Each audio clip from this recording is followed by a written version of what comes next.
You know, I want to let you know that today is a big day in my life. Today is a big day for those who are Irish, and today is a big day for those who are college basketball fans. And I'm going to focus mostly on college basketball today because that's who I am, but also want to let you guys know, as we look at college basketball, if you know what today is, just raise your hand real quick. Okay, that's it. That's it. Come on, guys. I should have mentored you and discipled you better than that. Okay, you should all know that this Sunday is Selection Sunday for March Madness. Yes, it matters, okay? And you're going to probably, well, from the lack of hands going up, probably not, but some of you will plop yourself down in front of the television this afternoon, and as you plop yourself down in front of the television this afternoon, there's going to be guys who get paid to watch and talk about sports. I don't know how I missed out on that job. But there are going to be guys who are sitting there, there's going to be women who are sitting there talking about sports, and they're going to really ask 3 questions. And those 3 questions are going to come up over and over and over again throughout the afternoon. It's going to be who's in, who's out, and who's on the bubble. Who's in, who's out, and who's on the bubble. And there's going to be a tournament committee that are going to make the decisions. Those selection committees are going to try and bring these teams together. The who's in are the ones who've earned it. The one who's out, they're the ones who haven't earned it. And then the ones who are on the bubble have what they call a resume. And the resume has quality wins but poor losses. And so they're going to make this decision. And if you're into this basketball thing, by the way, you can talk to Ken Black right over here. He will let you get in on the March Madness tournament whole bracket thing we do. It's all free. There's no gambling involved in it, so you don't have to worry about that part of it all. Just come, have fun. I don't care if you just pick the teams because of their colors or their cool nicknames. I don't really care. Come have fun with us. You'll probably beat me. So it'll all be good in that. So what you're going to see, though, this afternoon is this whole bracket thing come together. And all you're going to go home today and you're going to really get excited about it, right? And that's my sermon for today, for you to get excited about basketball. Actually, this is the reason why I'm talking about that. Because today we're beginning to shift gears. From the very beginning of this year, for the last 10 weeks, we have been talking about engage.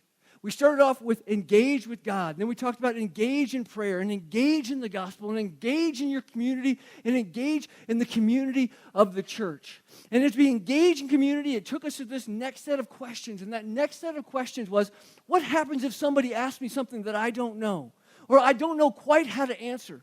And so what we really got to see is all of these questions began to play out there. And one of them I even got to answer this week. Questions like, is God real?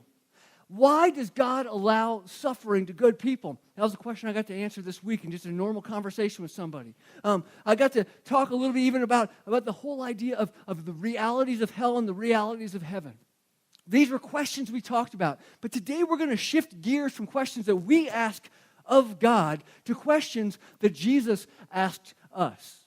As we engage with Him, as we continue to follow Him, as we continue to grow in Him, He has asked us questions like the ones you'll see up there on the wall, and we're going to go through these questions for the next handful of weeks. Some of the things that He has talked about with us, some of the things that He's drawn us into. Now, I'm going to let you know this. We're not going to go through all the questions that He asked, because if you look throughout the gospel, do you know that He asked over 350 questions of His people, of His followers, of the people who were asking Him questions? He would respond with questions. 350. Well, if you break that down by the Sunday, that's like, 7 years. So we're not going to do that because that would be a really long sermon series, at least for me. Maybe you're like, no, that's what we need to do. But we will continue to look at that. But today we're going to look at a specific question. Actually, today we're going to look at a question that He didn't even ask, but instead, He answered with a question. And it's found in the book of Luke. So if you have your Bibles, I would love for you to open the book of Luke, and we're going to go to chapter 10. And we're going to start in verse 25, and we're going to read verses 25 through 37 this morning. And we're going to look at this passage, and as we begin to look at this passage, you're going to probably see there at the top of it, it is a very well-known parable. So well-known that it is actually defined in the dictionaries of what a good Samaritan is. You'll hear it often in the church. You'll hear it often outside of the church. It is probably the most preached on sermon, or at least parable of all those out there, maybe the most common sermon outside of resurrection itself that is preached.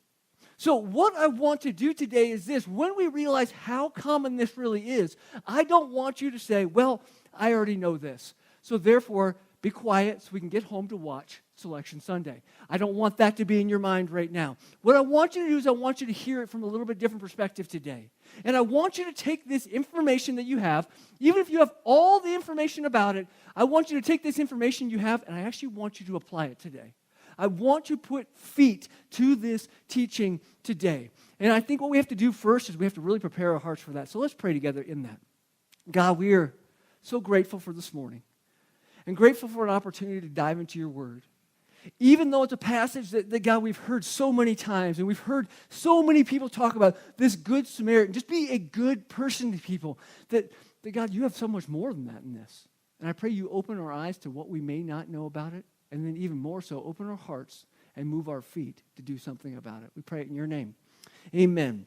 As we look at questions that Jesus asked, today's question is actually a question that is asked to him. And that question is who is my neighbor?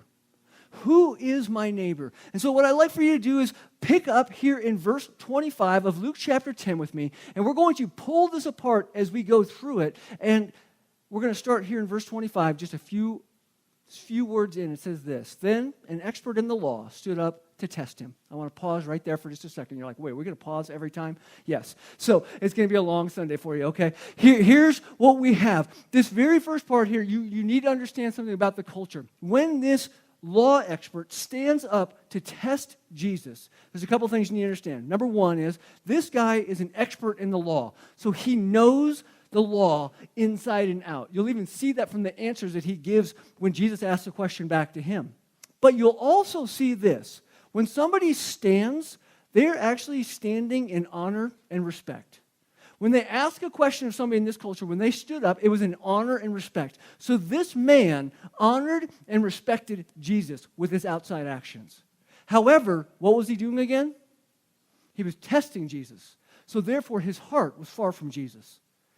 I want to pray today that if you are this man, if your outside actions are honoring and respecting to Jesus, yet your heart is far from Jesus, that today is a day that you'll come close to Jesus.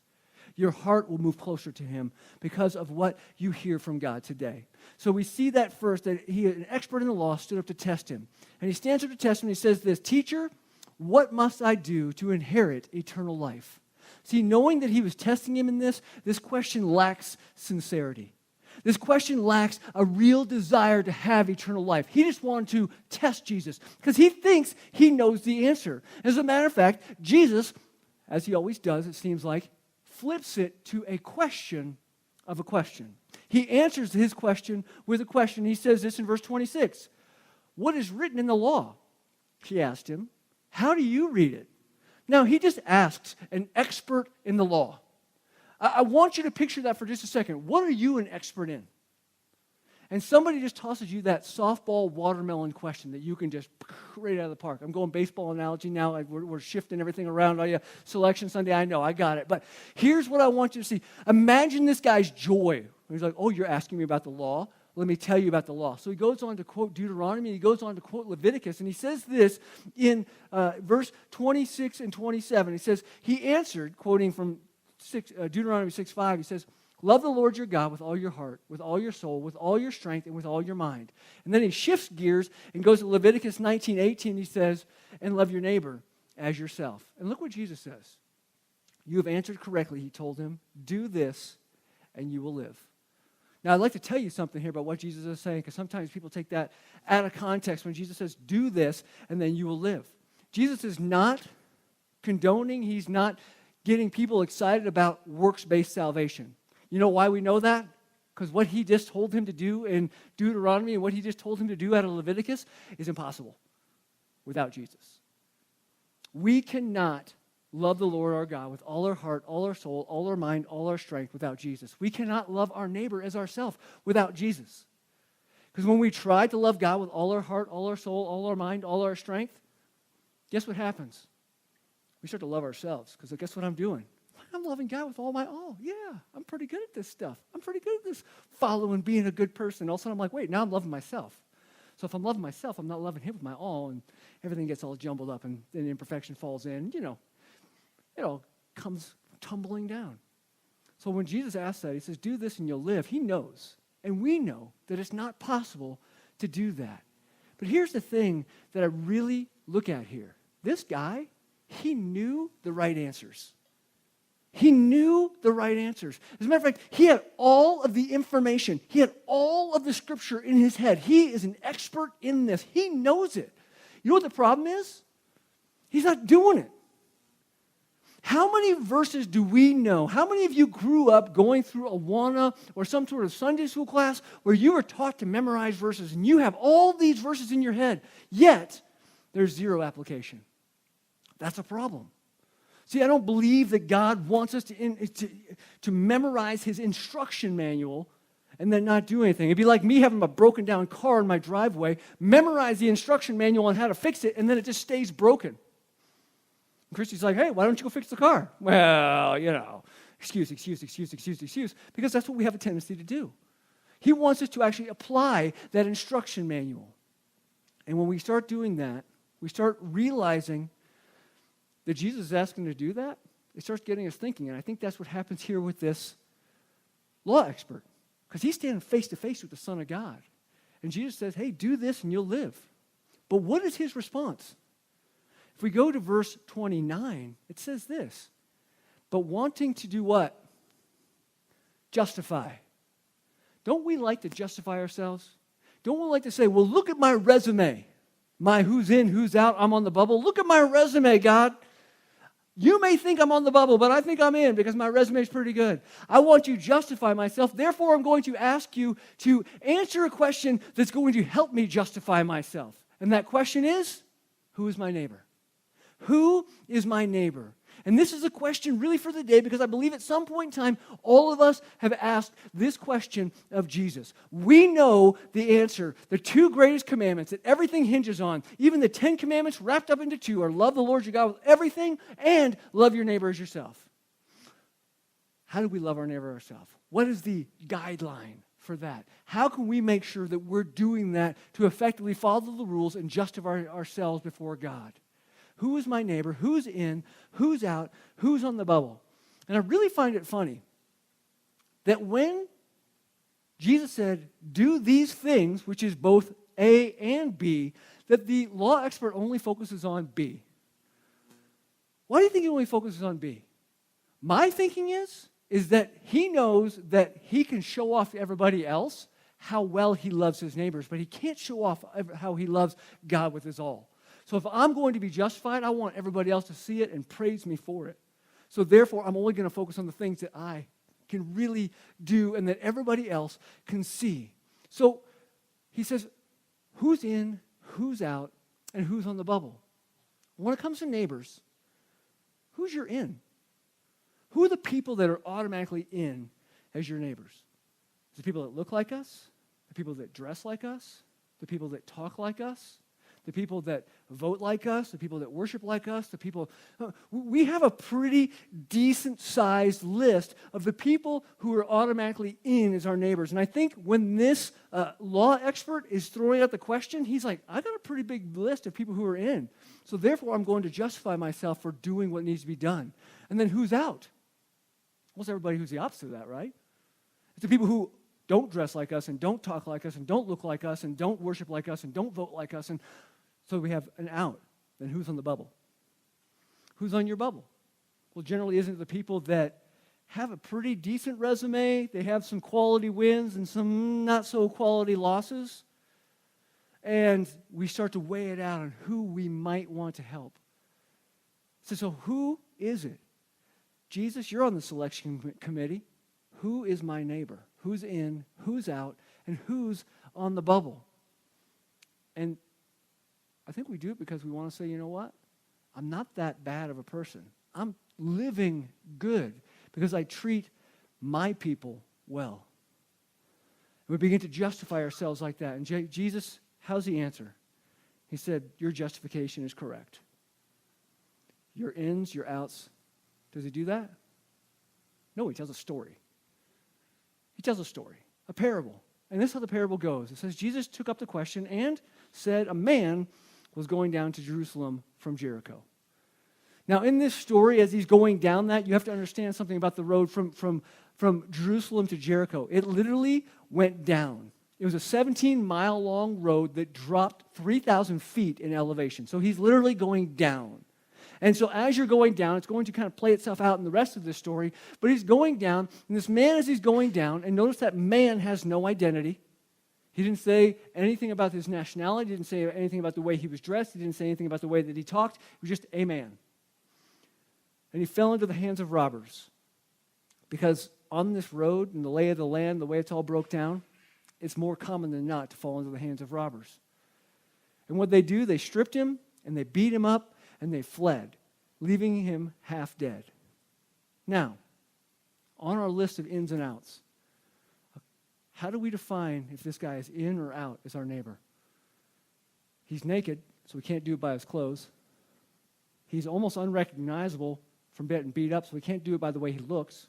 And he can't talk because he's half dead, so we can't do it by that either. How do we determine if this guy's our neighbor or not? That's what Jesus is trying to get to the point of. And he says, here's what happens. A priest happened to be going down that road, verse 31. And when he saw him, he passed by on the other side. Now, we'll pause here again. But the priest often gets a bad rap.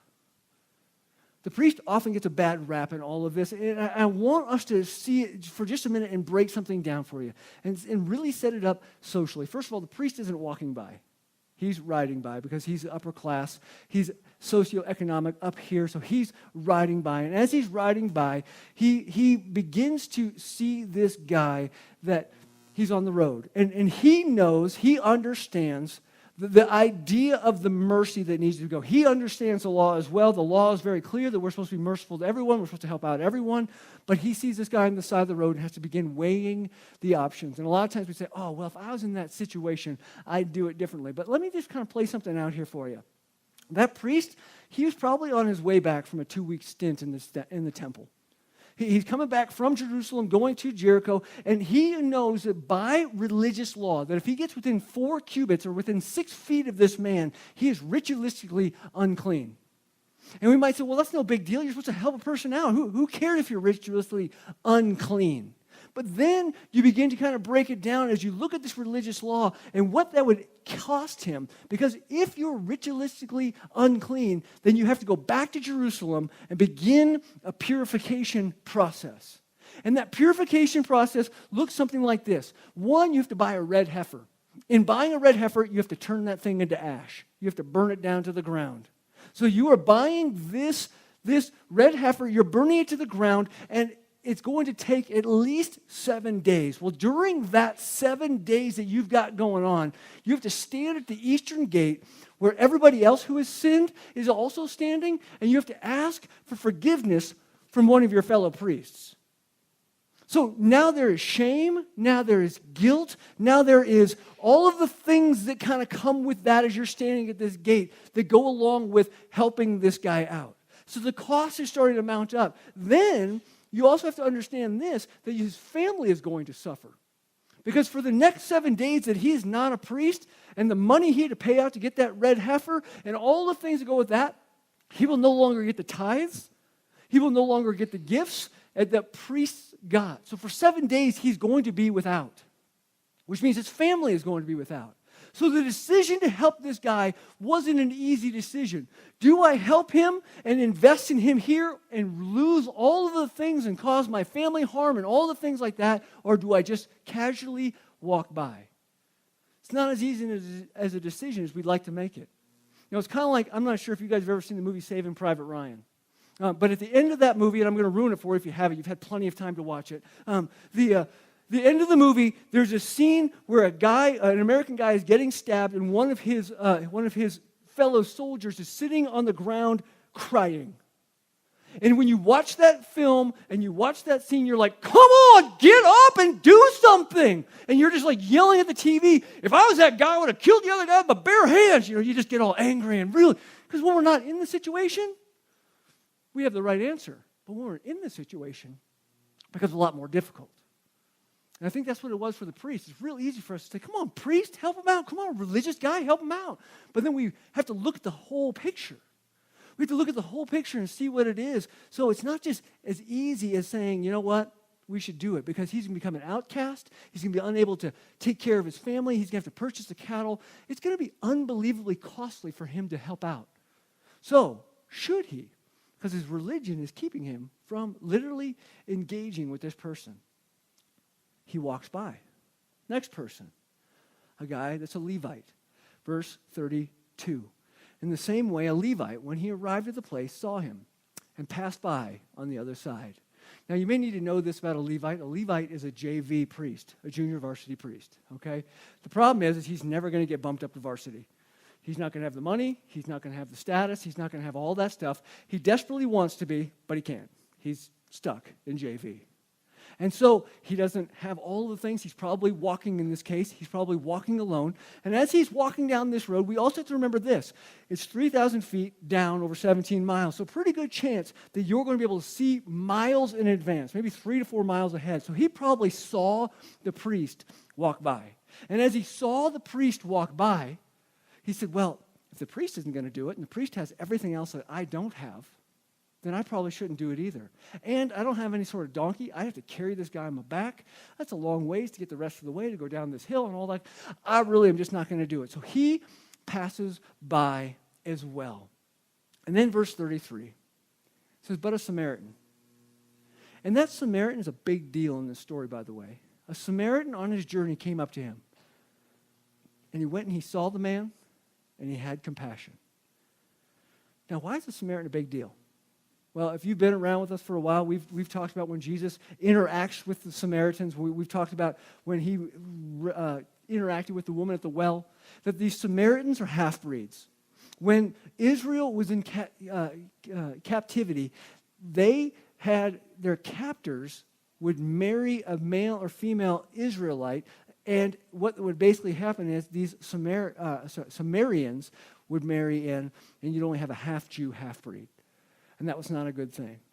And there was a lot of hatred in this. And the crazy thing is that Jesus makes this guy the hero. And you have to understand the people who are listening hated that. Hated that the Samaritan was the hero. Hated this half-breed was the hero. Because he wasn't fully Jewish. The Jews are supposed to be the heroes in the story. You know, the Samaritans were so hated by the Jews, there was an oral Jewish law called the Mishnah. And in the Mishnah, what there was actually a thing that said that if you took bread from a Samaritan, you might as well rub yourself down with bacon grease. You might as well just go ahead and eat pig. Because that's how dirty the Samaritans were. That we don't touch pig and we don't touch Samaritans. They actually would pray in their synagogues for mercy and forgiveness and grace for the Jews, and actually say, don't give mercy and grace and forgiveness to the Samaritans. That's quite a bit of hatred. So when Jesus brings up the Samaritan being the man in the story, being the hero in the story, it really gets to this whole idea of, you know what, I don't like it already. And here's the crazy thing too, that we have to see that the Samaritan is not a Gentile. He is still half Jewish, which means because he is half Jewish, he should follow all the same rules, all the same ritualistic, spiritually cleansing rules that you would see the priest and the Levite do. So all the excuses that the priest had, all the excuses that the Levite had, this Samaritan had as well. They had the excuses. He had all of that built up in there. But here is how he responded, because he was what? Moved with compassion. As it says at the end of verse 33. It says 34, he went over to him and bandaged his wounds, pouring on olive oil and wine. Then he put him on his own animal, brought him to an inn, and took care of him. The next day he took out 2 denarii and gave them to the innkeeper and said, take care of him, and when I come back, I'll reimburse you for whatever extra you spend. This is a pretty serious investment in somebody you don't know. Somebody who's just on the side of the road that probably would not repay him, that quite possibly didn't fit into his neighbor of, this guy's in my inn bubble. because he's a Samaritan. Probably the guy on the side of the road is a Jew. You know, there's a whole lot of reasons why it shouldn't work, yet it does, because he was moved with compassion. And then Jesus pulls out the ultimate question right out of the hat. He pulls it out and he says this in verse 36, which of these three do you think proved to be a neighbor to the man who fell into the hands of the robbers? And how's the tax expert respond in verse 37? He says, the one. Not the Samaritan, by the way. The one. Didn't even want to give credit to the Samaritans. The one who had mercy on him, who showed mercy to him. Then Jesus said, go and do the same. I told you we're talking about the questions that Jesus asked, and I believe what Jesus did here is he took the question that was asked of who is my neighbor, and he flipped it around to say, who are you? Who are you? Are you a neighbor? Not are you a neighbor to specific groups of people, but are you a neighbor? Are you like the Good Samaritan? This law expert, he knows the Bible inside and out. Maybe you know the Bible inside and out. But the question is how do you see the man on the road? How do you see the man on the road? Because how you see will determine how you respond. How you see will determine how you respond. I mean, think about it for just a second here. We have three groups of people in the middle of all of this. This story has three groups of people. The first group is the thieves. The thieves. How did the thieves see the man on the road? The thieves saw the man on the road as an opportunity and a victim to be used. A victim to be used. Isn't that today's worldview? Do whatever I can to get all I can, and it doesn't matter who I hurt along the way. That is the thief's view of anybody on the road. That is sometimes our view of anybody out there who we don't consider our neighbor. How can I use them for my benefit and what I can get out of it all? Self-centered to the core. It's all about me. Group two, the religious.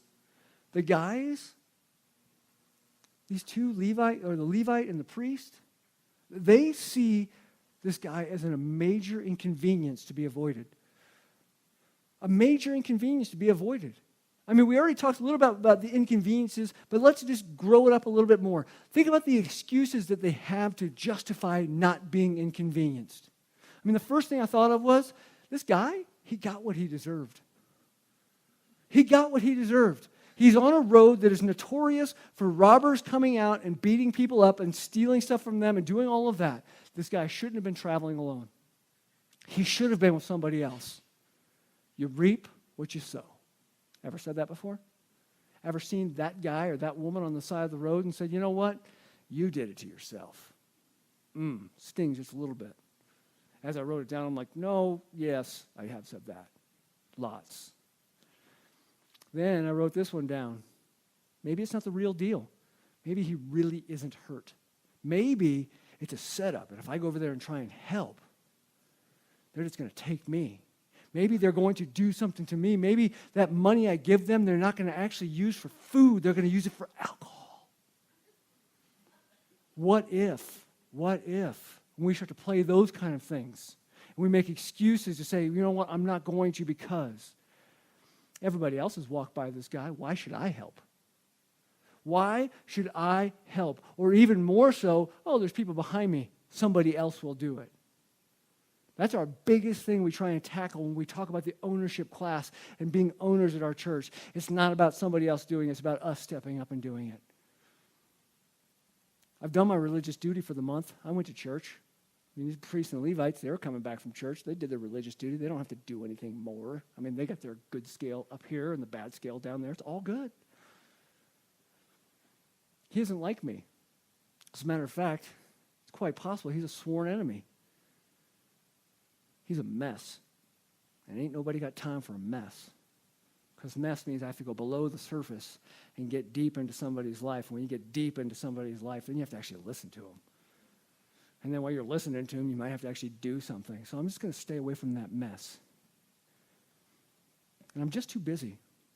I'm just too busy to connect with that neighbor. You know, it's interesting. I heard a story not too long ago.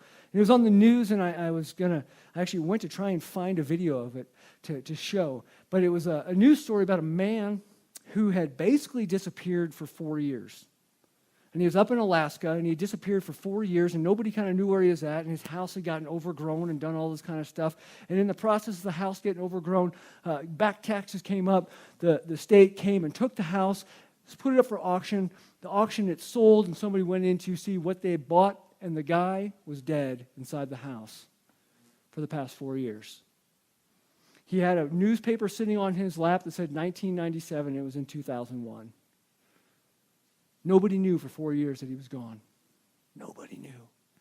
It just blew my mind. And when I was searching for it, I typed it into Google, because I wanted to find that story again and be able to use it. Dozens and dozens and dozens of the same story came up. People just dying and nobody even knowing. Nobody connected with them. Neighbors like, well, we didn't even know it's foul odor. But there's, what? Is that the only way you find out that somebody's dead? I mean, there were so many different things that all the houses going, well, we called the city to tell them to start pulling their weeds. Well, they're dead. They can't pull their weeds. Maybe if you would have known them, there's some sort of connection, but we're just too busy. 5 years ago today, we were in Ethiopia getting Ndale. Today's is Gotcha Day, 5 years, and it's hard to believe it's been 5 years. You know what I loved about the Ethiopian community? That nobody was in a hurry.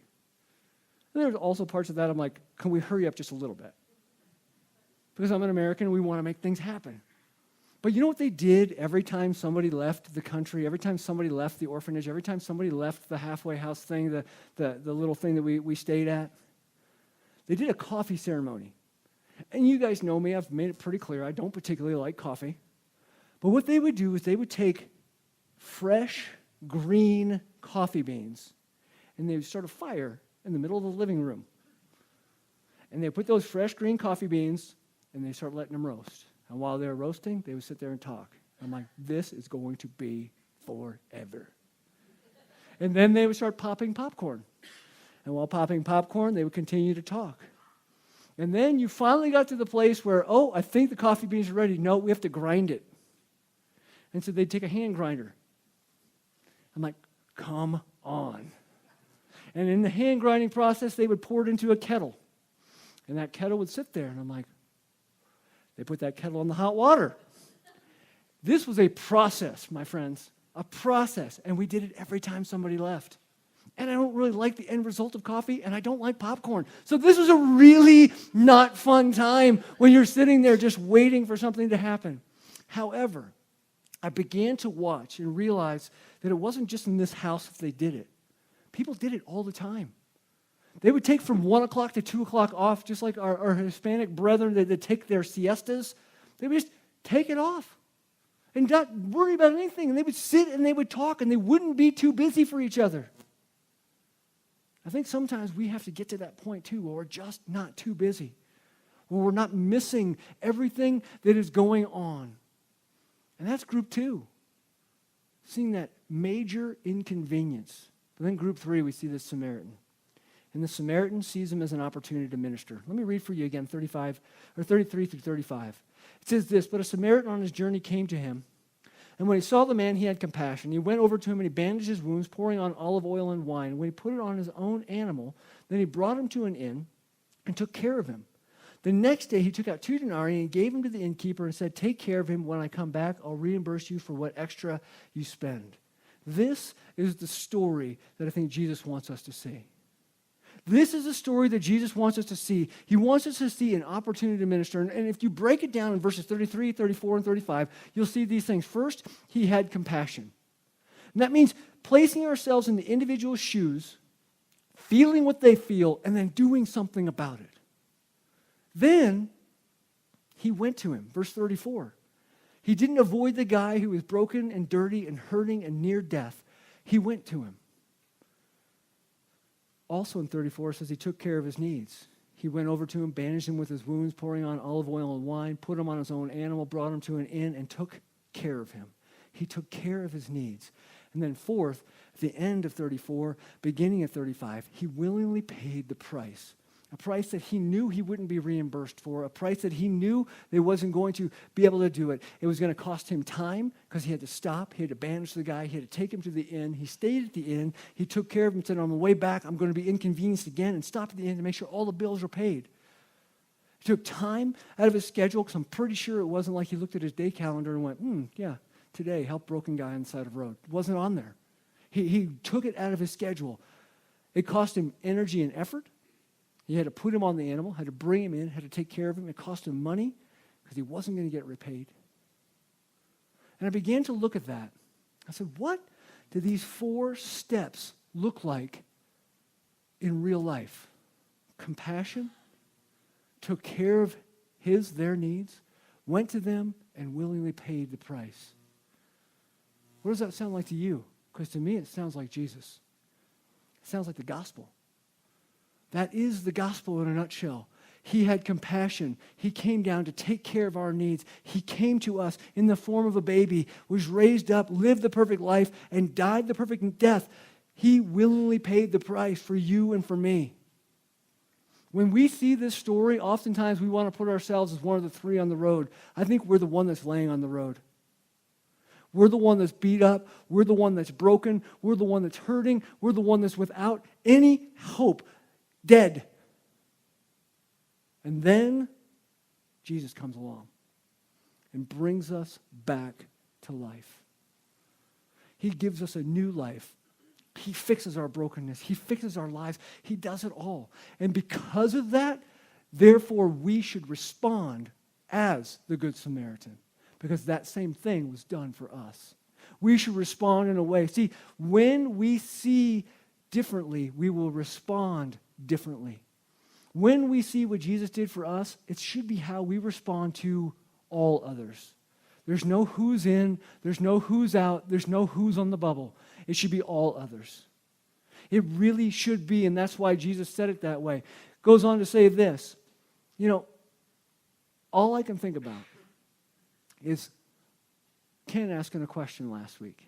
And Ken, thank you, by the way, for leading the communion service last week. But he said, during the communion service, think of something that you were thankful for that you can celebrate in Jesus. And I probably butchered that question a little bit of how you asked it exactly.